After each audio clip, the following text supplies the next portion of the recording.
À Paris, plus de 700 enfants sont actuellement suivis pour une dysphorie de genre. Leur sexe bioanatomique ne serait pas celui auquel ils s'identifient. Un changement de genre leur est alors proposé.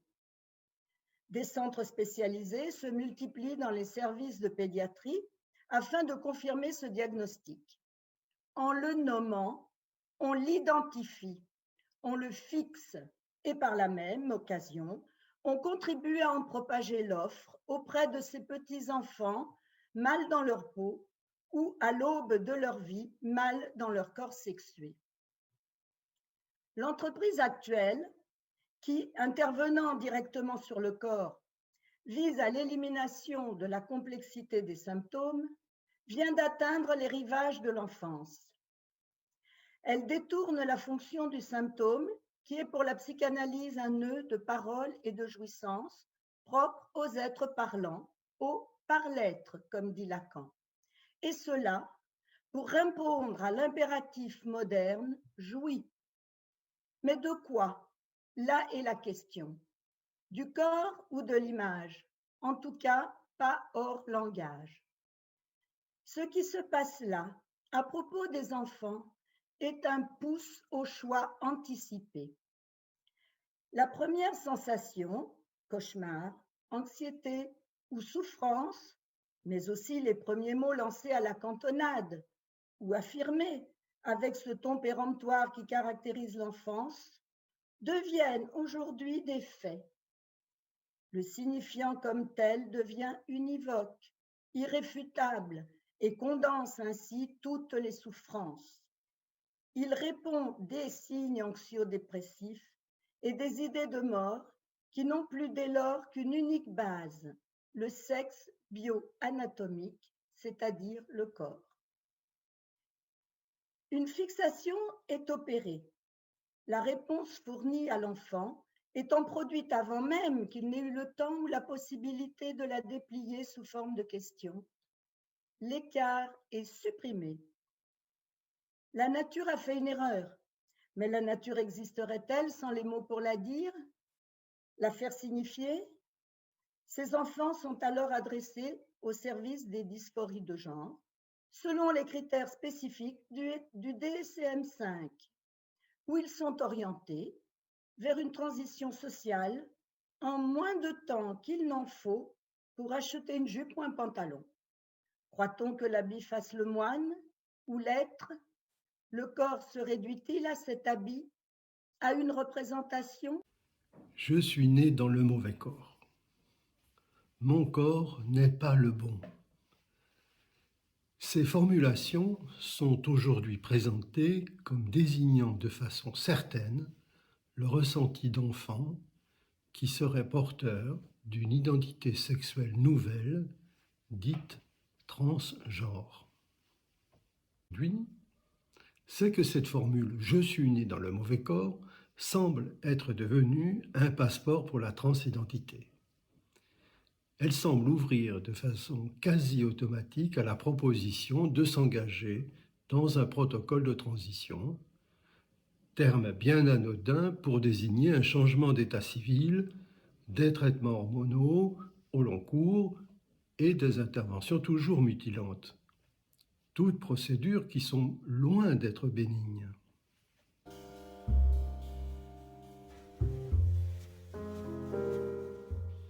Le moment trans que nous voyons surgir dans les discours du temps présent et dans la clinique vient proposer à un enfant une nouvelle identification qui, venant de l'extérieur, vient se substituer à celle qu'il se construit et qui fait cristalliser autour d'elle une nouvelle dépendance bien plus implacable.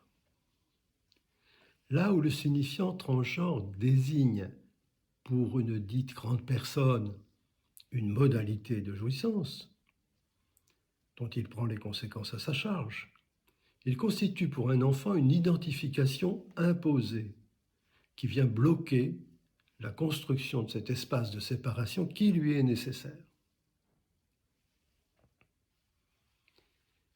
Les enfants et leurs parents d'aujourd'hui sont confrontés à l'ordre de faire d'un discours qui veut prescrire des façons de faire et de dire pour plier la condition de l'enfant moderne à de nouvelles normes sexuelles.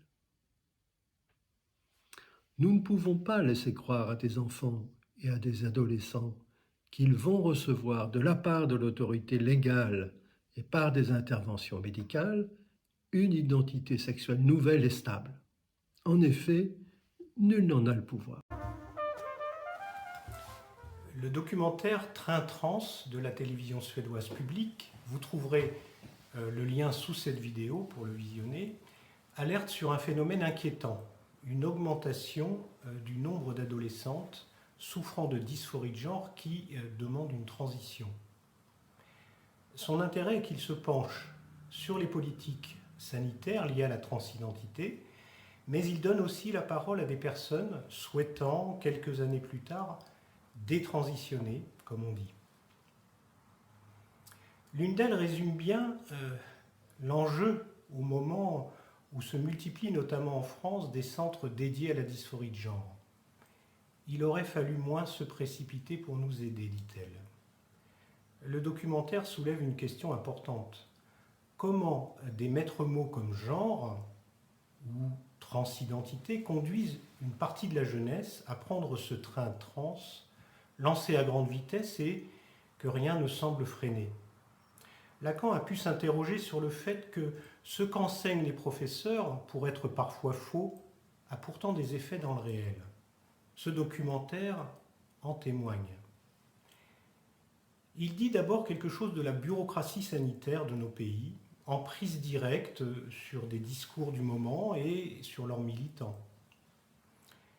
Les principes médicaux de base, comme celui du bénéfice-risque, la clinique du temps pour comprendre, les principes scientifiques sont effacés au profit d'une offre médicamenteuse et chirurgicale quasi immédiate. Les principes démocratiques, le débat public, qui sont censés laisser le libre choix dans un parcours thérapeutique, sont court-circuités. La dysphorie de genre est en passe de devenir un phénomène de société. Elle connaît une croissance exponentielle, en particulier chez les adolescents. À Londres, dans un centre spécialisé, les demandes augmentent de 50% chaque année depuis 2010. Une même augmentation s'observe dans la plupart des pays occidentaux. La dysphorie de genre désigne une souffrance liée à une discordance entre le ressenti psychique de l'identité de genre et le sexe assigné au corps.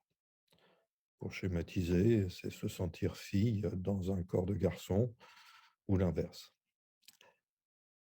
La dysphorie de genre est un concept récent qui date de 2013.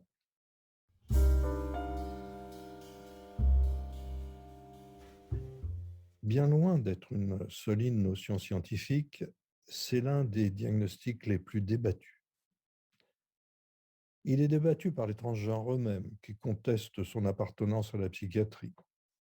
D'ailleurs, selon l'Association américaine de psychiatrie, il ne doit plus être considéré comme un trouble mental. Il en est de même en France depuis 2010.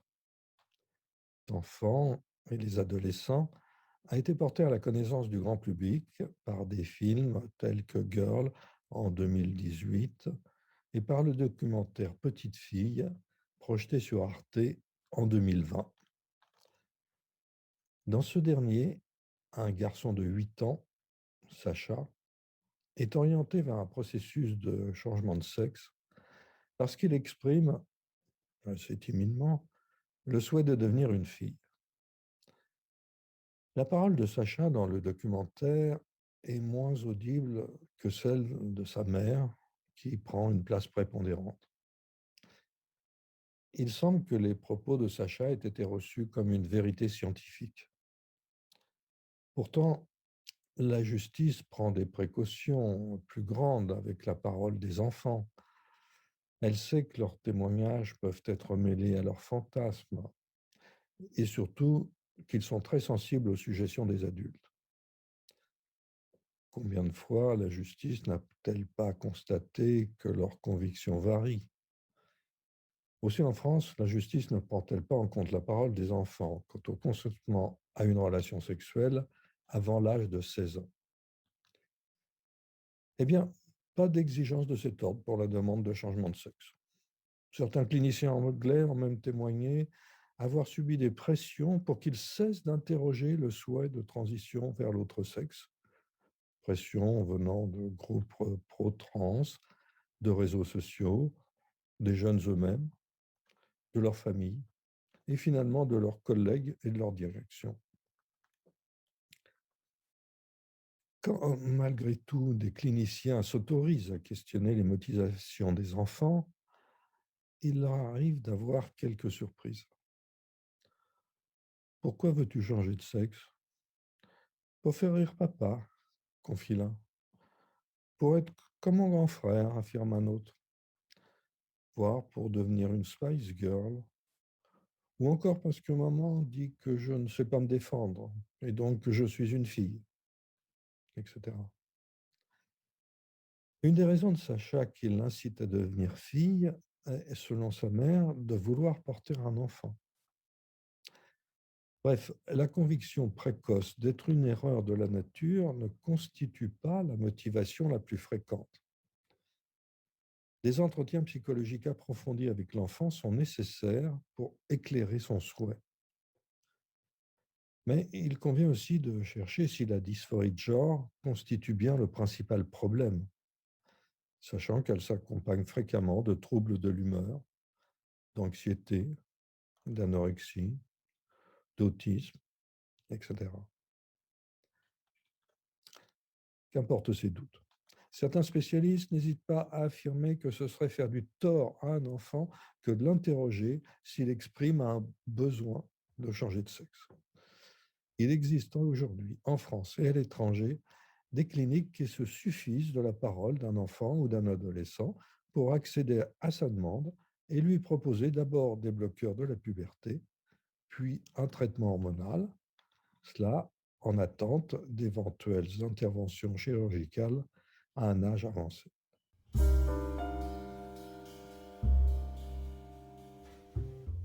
Dans ces lieux est volontiers brandi auprès des familles l'argument massu du suicide si l'on n'accède pas aux dits besoins de l'enfant.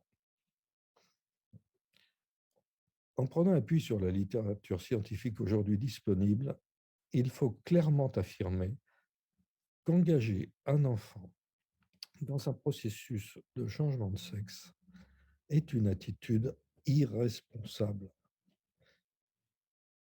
N'en concluez pas immédiatement que je soutiens une position transphobe.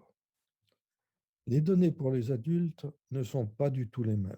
Est-ce irresponsable d'engager des enfants dans un processus de changement de sexe?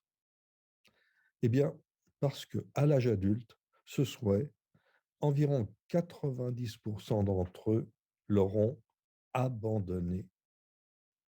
Quant à l'argument massu du suicide, de ceux auxquels la demande de changement de sexe ne serait pas accordée, il est irrecevable. Il se retourne même contre ceux qui l'avancent si on prend la peine de s'attarder sur les données disponibles. Sachant que le devenir le plus probable de la dysphorie de genre chez l'enfant est sa disparition et que le risque de suicide n'est pas accru par une réponse défavorable à la demande de changement de sexe, il faut répéter qu'il est irresponsable d'accéder à cette demande chez un enfant.